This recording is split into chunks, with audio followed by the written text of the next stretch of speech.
Hi friends, welcome back to my channel. This is Hari. మరి AP కానిస్టేబుల్కి సంబంధించినటువంటి అదేవిధంగా ఎన్నో కాంపిటేటివ్ ఎగ్జామ్స్ సంబంధించినటువంటి ముఖ్యమైన ప్రశ్నలు అండి. మోడల్ పేపర్ 1 అండి.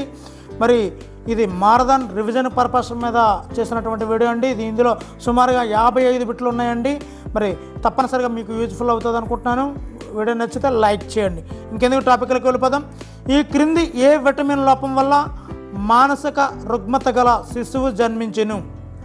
మరి ఆన్సర్ చూసినట్లయితే option 3 is the right answer అండి. అంటే B9 లోపం వల్ల మానసిక రుగ్మత ఏర్పడుతుందండి. మరి రెండో బిట్ చూద్దామండి. ఈ క్రింది ఏ మూలకం లోపం ఉన్న నేలల్లో కీటకాహార మొక్కలు పెరుగుతాయి? ఏ మూలకం లోపం వల్ల కీటకాహార మొక్కలు పెరుగుతాయి అంటే నైట్రోజన్ లోపం వల్ల ఈ యొక్క కీటకాహార మొక్కలు అనేవి పెరుగుతుంటాయండి. నెక్స్ట్ బిట్ చూసినట్లయితే ఈ క్రింది వాటిలో వేటిని చీల్చు దంతాలు కోరపళ్ళు అని అంటారు?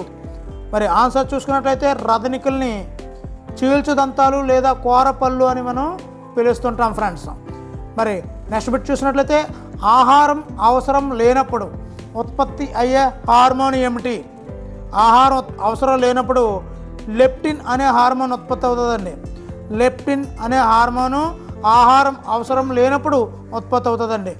నెక్స్ట్ బిట్ చూస్తున్నట్లయితే ఈ క్రింది ఏ ధమని కుడి జఠరిక వద్ద ఏర్పడి ఊపిరితిత్తులకు చెడు రక్తాన్ని సరఫరా చేస్తుంది? మరి చెడు రక్తము అంటే ఇక్కడ చూసినట్లయితే ఆన్సర్ పుప్పుస ధమని. పుప్పుస అనబడికే చెడు అని మనం గుర్తు తెచ్చుకోవాలండి. పుప్పుస ధమని చెడు రక్తాన్ని సరఫరా చేస్తుందండి. నెక్స్ట్ బిట్ చూసినట్లయితే హృదయ కండరాల నుండి మలిన రక్తాన్ని గ్రహించే సిరలు పేరు ఏమిటి? మరి ఈ సిర పేరే కరోనరీ సిర లేదా హృదయ సిర అని కూడా మనం పిలుస్తూ ఉంటామండి. మరి నెక్స్ట్ బిట్ చూద్దామండి. గుడి గంటను మోగించినప్పుడు వచ్చే శబ్ద తరంగాలను ఏమని అంటారు? ఈ గుడి గంటలు మోగించినప్పుడు అన్ని ధైర్య తరంగాలు అనేవి ఉత్పత్తి అవుతూ ఉంటాయండి. మరి నెక్స్ట్ బిట్ చూద్దామండి. సినిమా హాళ్ళ గోడలు పైకప్పు రంపపు పట్టుతో కప్పడానికి కారణం ఏమిటి? మరి అక్కడ సౌండ్ వస్తుంది కదండి, రీసౌండ్ను తగ్గించడానికి. ఇక్కడ రీసౌండ్ అంటే ప్రతినాదంను తగ్గించడానికి ఈ యొక్క రంపపు పట్టుతో పైకప్పులు అయ్యి తయారు చేస్తారండి. మరి వేసవి కాలంలో తారు రోడ్డుపై నీరు ఉన్నట్లు కనిపించడానికి గల కారణం ఏమిటి? మరి ఆన్సర్ చూసినట్లయితే సంపూర్ణాంతర పరావర్తనం అండి. దానివల్ల వేసవి కాలంలో తారు రోడ్డుపై నీరు ఉన్నట్లు కనిపిస్తుందండి. మరి సముద్రపు నీరు నీలి రంగులో కనిపించడానికి కారణం ఏమిటి? ఆన్సర్ కాంతి పరిక్షేపణం చెందడం వల్ల కాంతి సముద్రపు నీరు నీలి రంగులో ఉంటుందండి. దూరము పెరిగే కొద్దీ కాంతి తీవ్రత ఏమవుతుంది? మరి దూరం పెరిగే కొద్దీ కాంతి తీవ్రత తగ్గుతుందండి. మరి ఫ్యూజ్ వైర్ని వేటితో నిర్మిస్తారు? మన ఇంట్లో వాడే కరెంటు దగ్గర ఫ్యూజ్ వాడతారు కదండి, దానిని దేనితో తయారు చేస్తారు అంటే లెడ్ టిన్ వీటితో కలిసి ఈ యొక్క ఫ్యూజ్ వైర్ను తయారు చేస్తుంటారండి. మజ్జిగ చిలికినప్పుడు వెన్న వేరు పడడానికి కారణం ఏమిటి? మజ్జిగ చిలికినప్పుడు వెన్న వేరు పడడానికి కారణం అపకేంద్ర బలం అండి. ఇప్పుడు లాండ్రీ డ్రైయర్ కూడా అపకేంద్ర బలం వల్లే దానిలో ఉన్నటువంటి నీరు అంటే బట్టలు ఉతికే యంత్రమైనటువంటి లాండ్రీ డ్రైయర్లో లోపల ఉన్నటువంటి నీరు బయటకు వస్తుందండి. అదే సూత్రాన్ని ఉపయోగించి మజ్జిగ చిలికినప్పుడు వెన్న అనేది పాత్ర యొక్క గోడలకు అంటుకుంటుందండి. కిరణజన్య సంయోక్రియ మరియు శ్వాసక్రియ రెండింటిలోనూ పాల్గొనే ఎంజైములు ఏవి? ఇక్కడ మనం చూసినట్లయితే ఇవన్నీ కూడా ఆల్డిలేజ్, ట్రయోజ్ ఫాస్ఫేట్, ఐసోమెరేజ్, మాలిక్ డి హైడ్రోజినేజ్ ఇవన్నీ కూడా కిరణజన్య సంయోక్రియ మరియు శ్వాసక్రియ రెండింటిలోనూ కూడా పాల్గొనే ఎంజైములు అండి. మరి నెక్స్ట్ బిట్ చూసినట్లయితే నిద్ర మాత్రల తయారీలో వాడేది ఏమిటి? మరి నిద్ర మాత్రల తయారీలో మెర్క్యూరిక్ క్లోరైడ్ని వాడతారండి. మెర్క్యూరిక్ క్లోరైడ్ని నిద్ర మాత్రల తయారీలో వాడతారు.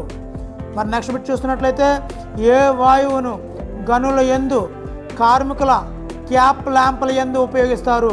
ఇప్పుడు గనుల్లో కార్మికుల్లో ఒక టోపీ ఉంటుంది కదండి, టోపీ ఈ యొక్క ల్యాంప్ ఉంటుంది కదండి హెడ్ దగ్గర, ఆ ల్యాంపుల్లో ఏ వాయువుని ఉపయోగిస్తారు అని అడగడం జరిగింది. ఆన్సర్ అయితే క్సీనాన్ అండి. క్సీనాన్ ఈజ్ ద రైట్ ఆన్సర్. మరి నెక్స్ట్ బెట్ చూసినట్లయితే ఆభరణము మరియు ఫోటో ఫ్రేముల తయారీలో ఉపయోగించే మిశ్రమ లోహం ఏమిటి? ఇది చూసినట్లయితే ఇక్కడ చూసినట్లయితే ఆభరణము మరియు ఫోటో ఫ్రేముల తయారీలో ఉపయోగించే మిశ్రమ లోహం ఏమిటి అంటే అల్యూమినియం, బ్రాంజ్. దీనిని ఈ యొక్క లోహాన్ని వాడుతుంటారండి. మరి వంట పాత్రలు, గొట్టపు ద్వారాల తయారీలో వాడే గాజు ఏమిటి? మరి గాజును ఉపయోగిస్తారండి. అది ఏంటంటే బోరోసిలికేట్ అనే వంట పాత్రలోను గొట్టపు ద్వారాల తయారీలోని వాడే గాజు అండి. ఇప్పుడు మనం సపోజ్ చేస్తుంటే మనం ఏదైనా పెనం మీద మన లిడ్ని ఉపయోగిస్తారు కదండి గాజు, అది దానిలో బోరోసిలికేట్ను ఉపయోగిస్తుంటుంటారండి ఎక్కువ వంట పాత్రల్లో. మరి సాధారణ గాజు తయారీలో ముడి పదార్థాలుగా ఏ రసాయనాలు వాడతారు? ఇక్కడ ఆన్సర్ చూసినట్లయితే ఈ మొత్తం మూడు అండి. సోడా యాస్ను, సున్నపురాయిని, శుద్ధ సిలికా, వీటన్నింటినీ కూడా ఈ యొక్క గాజు తయారీలో ముడి పదార్థాలుగా వాడతారండి. ఏంటంటే సోడా యాస్, సున్నపురాయి, శుద్ధ సిలికా, ఇవన్నీ కూడా వాడుతుంటారండి. మరి పచ్చ మాణిక్యం అంటే రూబీ, పుష్యరాగం అంటే సఫైర్ లాంటి రత్నాలు వేటి సమ్మేళనాలు? వేటి ద్వారా వచ్చినది అంటే అల్యూమినియం ద్వారా తయారైనటువంటి సమ్మేళనాలే ఈ యొక్క రూబీ, సఫైర్లు.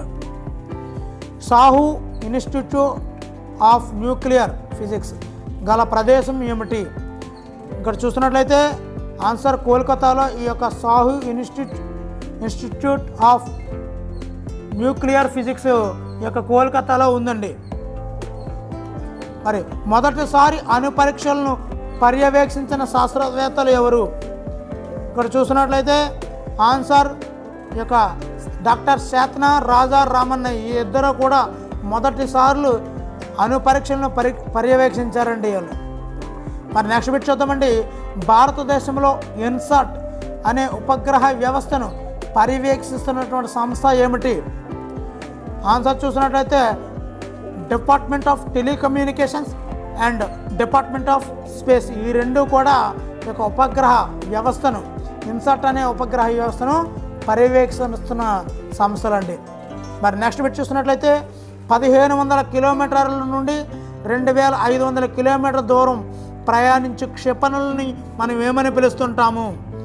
వీటిని మధ్యంతర శ్రేణి క్షిపణులు అంటామండి.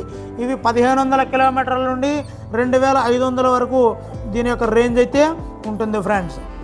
మరి బ్రహ్మోస్ క్షిపణికి సంబంధించినటువంటి సరైన సమాధానాలను గుర్తించండి. ఇది సూపర్ క్రూయజ్ శ్రేణి క్షిపణి. దీనిని భారత్, రష్యాలు సంయుక్తంగా అభివృద్ధి చేశారు. దీనిలో రామ్జెట్ రాకెట్ ఇంజన్ ఉపయోగిస్తారు. కాబట్టి ఆన్సర్ 5 అండి. ఇది సూపర్ క్రూయజ్ శ్రేణి క్షిపణి అండి. భారత్, రష్యాలు బ్రహ్మోస్ అండి, రామ్జెట్ రాకెట్ అండి. ఇవన్నిటిని మనం బ్రహ్మోస్ క్షిపణికి సంబంధించినటువంటి సమాధానాలండి. మరి ఇక్కడ సింధు ప్రజలు ఎక్కువగా వాడిన లోహం ఏమిటి? ఈ సింధు ప్రజలు ఎక్కువగా రాగి అనే లోహాన్ని ఎక్కువగా ఉపయోగించారండి. మరి ఆర్యులు ఆర్కిటిక్ ప్రాంతానికి చెందిన వారిని పేర్కొన్నది ఎవరు? ఆర్యులు ఆర్కిటిక్ ప్రాంతానికి చెందినవారు అని పేర్కొన్నది ఎవరు? ఇక్కడ చూస్తున్నట్లయితే బాలగంగాధర్ తిలక్ ఈ విధమైనటువంటి వ్యాఖ్య చేశారండి. ఇక్కడ సాంఖ్య దర్శనమును రచించినది ఎవరు?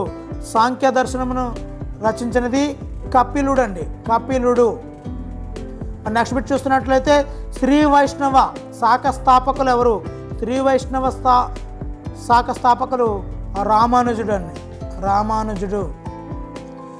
వర్ధమాన మహావీరునికి గల జైన మత చిహ్నం ఏమిటి? జైన మత చిహ్నం సింహం అండి. వర్ధమాన మహావీరుడికి గల చిహ్నం సింహం.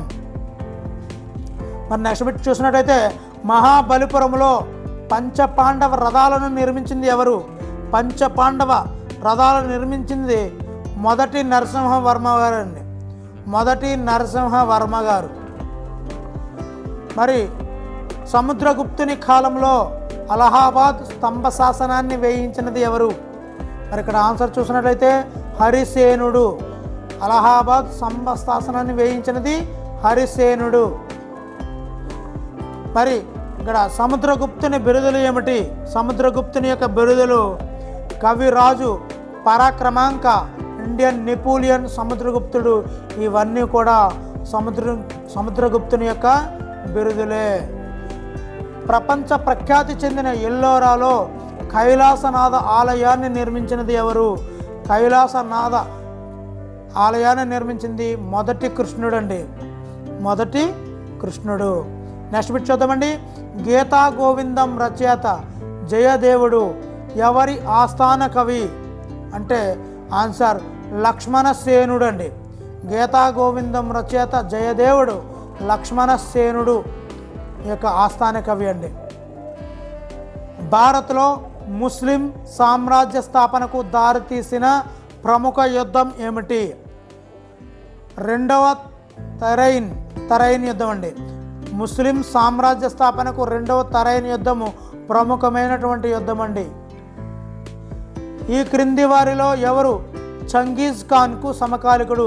చంగీజ్ ఖాన్కు సమకాలికుడు ఎవరంటే ఇల్టుట్మిష్ అండి.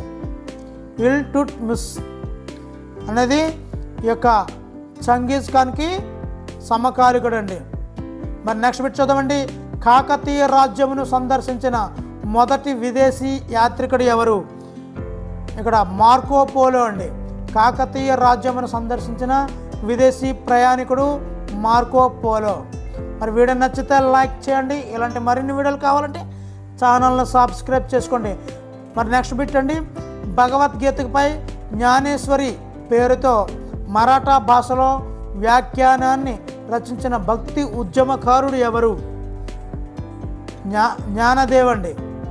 జ్ఞానేశ్వరి పేరుతో మరాఠా భాషలో వ్యాఖ్యానాన్ని రచించిన భక్తి ఉద్యమకారుడు జ్ఞానేశ్వరి కాబట్టి జ్ఞానదేవ్. ఈ క్రింది వారిలో ఎవరు అక్బర్ కాలానికి చెందిన చిత్రకారులు? అక్బర్ కాలానికి చెందినటువంటి చిత్రకారులు వీళ్ళందరూ అండి. దసవన్, తేబ్రిజ్, దలమత్ వీళ్ళందరూ కూడా అక్బర్ కాలానికి చెందిన వారేనండి. అదేవిధంగా శ్రీనగర్లో షాలిమార్ ఉద్యానవనాలు నిర్మించిన వారు ఎవరు? ఇక్కడ మన ఆన్సర్ చూసుకున్నట్లయితే జహంగీర్ అండి. షాలిమార్ ఉద్యానవనాలను నిర్మించింది జహంగీర్ గారండి. మరి నెక్స్ట్ బిట్ చూస్తున్నట్లయితే మొఘలుల కాలంలో భారతదేశానికి వచ్చిన వర్తకులు ఎవరు? ఆన్సర్ అయితే మొఘలుల కాలంలో బ్రిటిష్ వారు వచ్చారండి. మొఘలుల కాలంలో బ్రిటిష్ వారు వర్తక వ్యాపారం మీద భారతదేశానికి వచ్చారు. ఈ క్రింది వారిలో ఎవరు రాజా రామ్మోహన్ రాయ్కి రాజా అనే బిరుదునిచ్చి తన పెన్షన్ విషయం మాట్లాడటానికి లండన్ పంపించారు? అంటే అక్బర్ II అండి. ఈ యొక్క అక్బర్ II రాజా రామ్మోహన్ రాయ్కి రాజా అనే బిరుదునైతే ఇవ్వడం జరిగిందండి. మరి నెక్స్ట్ చూసుకున్నట్లయితే రాజ్య సంక్రమణ విధానాన్ని వెలుగులోకి తెచ్చిన వారు ఎవరు? రాజ్య సంక్రమణ విధానాన్ని వెలుగులోకి తీసుకొచ్చింది లార్డ్ డల్హౌసీ. మరి నెక్స్ట్ బిట్ చూసుకున్నట్లయితే భారతదేశంలో చివరి గవర్నర్ జనరల్ ఎవరు? భారతదేశంలో చివరి గవర్నర్ జనరల్ సి రాజగోపాలాచారి అండి. C Rajagopalachari is the right answer. మరి నెక్స్ట్ బిట్ చూసుకున్నట్లయితే ముస్లింలకు ప్రత్యేక నియోజక గణములు ఏ చట్టం ద్వారా ప్రవేశపెట్టబడినవి? ముస్లింలకు అంటే 1909వ చట్టం అండి. 1909వ చట్టం అండి. మరి నెక్స్ట్ బిట్ చూద్దామండి. కలకత్తా, బొంబాయి, మద్రాసులో హైకోర్టులు ఎవరి కాలంలో స్థాపించబడినాయి? ఇది చూసినట్లయితే లార్డ్స్ లారెన్స్ కాలంలో ఈ యొక్క హైకోర్టులు స్థాపించబడ్డాయండి. ఎక్కడెక్కడ? కలకత్తా, బొంబాయి, మద్రాసు ఈ మూడింటిలో కూడా వీళ్ళ కాలంలో లారెన్స్ కాలంలో స్థాపించబడినాయండి. మరి నెక్స్ట్ బిట్ చూద్దామండి. ప్రార్థనా సమాజ్ని ఎవరు స్థాపించారు? ప్రార్థనా సమాజాన్ని ఆత్మారాం పాండురంగ యొక్క ప్రార్థనా సమాజ్ని స్థాపించారండి. మరి నెక్స్ట్ బిట్ చూద్దాము. ఈ క్రింది వాటిలో సరికాని జత ఏది? ఇక్కడ బాగా అబ్జర్వ్ చేసుకుంటే మనకు ఆన్సర్ అయితే దొరుకుతుంది. ఇండియన్ సొసైటీ మేరీ కార్పెంటర్ సరికాని జత అండి. మరి సరి అయిన జతలో చూద్దామండి. Land holder society Dwarkanath Tagore is the right answer, కరెక్టే, సరైన జత అది. మద్రాస్ నేటివ్ అసోసియేషన్ గాజుల లక్ష్మీ నరసశెట్టి ఇది కూడా సరైన జతే. British India association Gopal Hari Deshmukh ఇది కూడా సరైన జతే. మరి ఆన్సర్ ఏంటంటే ఇండియన్ సొసైటీ మేరీ కార్పెంటర్, ఇది తప్పు ఆన్సర్ అండి. మరి జలియన్ వాలాబాగ్ దురంతరం విచారణకు బ్రిటిష్ ప్రభుత్వం నియమించినటువంటి కమిటీ పేరేమిటి అంటే అంటర్ కమిటీ అండి. ఈయన అంటర్ కమిటీని ఈ యొక్క జలియన్ వాలాబాగ్ దురంతరం గురించి విచారించడానికి వేసిన కమిటీ పేరే అంటర్ కమిషన్. మరి ఇక్కడ చూసినట్లయితే ఆంధ్ర ప్రాంతంలో హోమ్ రూల్ ఉద్యమాన్ని ఏ వార్తాపత్రిక గట్టిగా బలపరిచింది? ఆన్సర్ చూసినట్లయితే దేశమాత అనే వార్తాపత్రిక హోమ్ రూల్ ఉద్యమాన్ని భారతదేశంలో బాగా బలపరిచిందండి. మరి నెక్స్ట్ బిట్ చూసుకున్నట్లయితే 1921 జూలైలో పల్నాడు ప్రాంతంలో అటవీ చట్టాలకు వ్యతిరేకంగా చేపట్టిన ఉద్యమ ప్రభావాన్ని అధ్యయనం చేసేందుకు క్రింది వారిలో ఎవరు వెళ్ళారు? ఇది బాగా అబ్జర్వ్ చేసుకోండి. ఆన్సర్ స్వామి సీతారాం అండి. స్వామి సీతారాం గారు పల్నాడు ప్రాంతంలో అటవీ చట్టాలకు వ్యతిరేకంగా ఉద్యమాన్ని చేసేందుకు వెళ్ళారండి. మరి లఘువేళ తరంగాలు అష్టమి నాడే ఏర్పడటానికి కారణం ఏమిటి? మరి అష్టమ నాడే ఏర్పడడానికి అష్టమ నాడు సూర్యచంద్రులు ఒకరికొకరు లంబంగా ఉంటారండి. ఒకరికొకరు లంబంగా ఉండడం వల్ల ఈ యొక్క లఘువేళ తరంగాలు ఏర్పడతాయండి. మరి భూకంపంలో నుండి వెలువడేది ఏమిటి? భూకంపం నుండి వెలువడేది కంపనాలు ప్రకంపనాలు రెండూ కూడా వెలువడతాయండి. మరి నెక్స్ట్ బిట్ చూసినట్లయితే భూమిపై ఉండే జీవరాశిని సూర్యుని యొక్క అతి నీలలోహిత కిరణాల నుండి రక్షించే ఓజోన్ పొర ఏ ఆవరణంలో నెలకొని ఉంది? ఓజోన్ పొర ఏ ఆవరణంలో నెలకొని ఉంది?